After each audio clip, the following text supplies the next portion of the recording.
To jama'a assalamu alaikum, barkanku da kasancewa tare da mu a tasha mai albarka. Ga abin da ake tsoro kuma ake gudu gashi nan shi ya faru a yanzu nan a cikin dajin garin Sokoto mazaunin gudun Zamfara. To masu saurare, kafin mu zaku da zance, ku ci gaba da yi mana subscribing kana ku danna mana alamar ƙararrawa da zarar mun dora domin tasha mai ɗanban albarka ta mu ci. 'Yan ta'adda sun kashe mutum sama da mutum 250 a cikin Zamfara bisa yadda suka yi musu kwanton ɓauna, suka yi musu 'yan dabara ta bangaren Boko Haram. Wannan dalilin ne sa shugaban sojojin Najeriya na ƙasa ya ɗauki ayar ya ɗauki motoci har da jirage da igwagwa saboda a je aka yi musu ɗauki, kuma ciki iko na ubangiji sama da mutum 125 'yan ta'adda sun rasa ran nasu bisa yadda shugaban sojojin Najeriya kai agaji kuma kai ujila na gaggawa. 'Yan Boko Haram daga cikin wayan kan wasu sun fito sun maganta kuma sun yi maganganu masu zafi akan ta'addacin da suka a cikin dajin Zamfara. Ku ku ji gaskiyar dalilin da yasa 'yan ta'adda suka ƙi haƙura kuma suka ce ba za su haƙura ba sai an cika musu wannan ƙuduran nasu. Hakan ne sa shugaban ɗan bindiga wato Bello Turji ya ba da goyon baya kuma ya ba su oke su yi hakan saboda an kashe masa yaran da yake ji da su guda uku a faɗin duniya.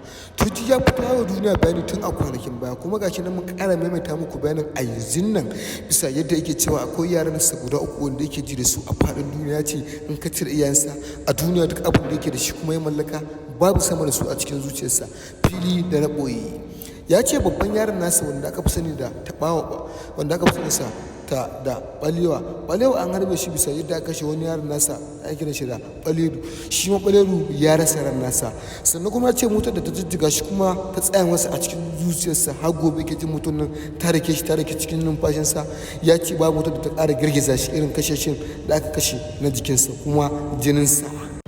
Ya ce kashe wannan yaron da suka yi ɗan uwansa ne kuma ƙaninsa kuma jininsa. Ya ce duk abin da yake mallaka a duniya kuma yake da iko da shi zai iya mallakawa wannan ƙanin nasa saboda shi kaɗai ya rage masa a faɗin duniya. Bayan harbe iyayen Turji sannan kuma aka zo aka kashe mahaifinsa a cikin daji ya tafi kiwo. Sannan abin da ƙara ƙona Bello Turji rai, ya ce abin da ya ƙara hassala shi a cikin zuciyarsa ya tafi gona. Iya zuwa sai ga shanayen gidansu sama da garke uku an tafi da su an wallace daji. Wannan abin ne hassala Turji kuma ya ƙara tunzurawa Bello Turji ta'addanci. Ice to tun da an raba shi da farin cikinsa sannan kuma an raba sa da duniyarsa, an raba sa da farin cikinsa, ice to bari shiga cikin wani zama ɗan ta'adda kowa ya shiga cikinsa. Ice saboda abin da ya sa kenan zaɓa wa kansa ta'addanci saboda ya ce duk wata garkuwarsa da wani farin cikinsa a duniya an raba sa da shi yasa ya zaɓa wa kansa wannan al'adar saboda ya ce idan ba hakan ya ba shi da wata mafita da shi sannan kuma babu wani sulhu a rayuwarsa. A ƙarshe ya faɗa wa Bola Ahmed Tinubu wata magana ta ƙarshe wacce ta girgiza Bola Ahmed Tinubu. Ya ce ko biya kuɗin diyyar da aka rasa 'yan uwansa ko kuma ya kawo wasu abubuwa da za su addaba bila kuma bila ta zaman lafiya ga baki da in ji Turji kenan. Wannan dalilin ne sa Bola Ahmed Tinubu ya sa yi wa Bello Turji sa a nemo masa shi saboda su samu zama da shi saboda su samu ganawa saboda ya ji ƙudurin Turji a ransa sannan kuma Turji mai yake shirin aikatawa a bila. Turji da aka samu zuwa bila, Turji ya shiga bila da aka samu tattauna sa da Bola Ahmed Tinubu.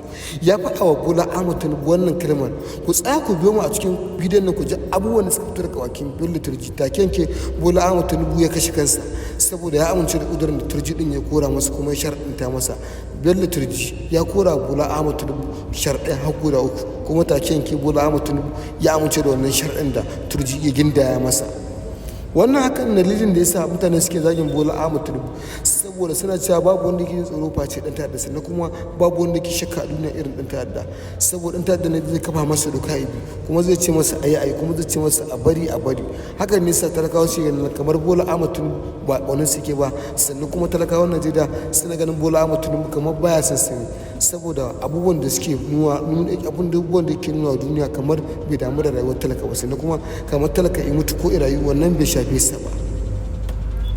Shugaban sojojin Najeriya na ƙasa ya fito ya mada martanin zazzafa ga Bello Turji. Ya ce wannan zancen da wannan kitsin bai kamata Bola Ahmed Tinubu ya shiga ba, wannan kitsin da wannan hurumin nasa ne nan ba na Bello Turji ba sannan kuma wani Bola Ahmed Tinubu bane ba.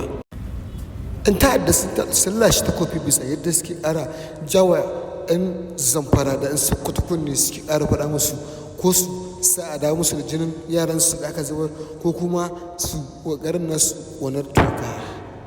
Bola Ahmed Tinubu ya faɗa wa Turji wata magana, ya ce masa ya kamata ya san me ke sannan kuma ya kamata a ci ya fahimci inda Bola Ahmed Tinubu ya dosa.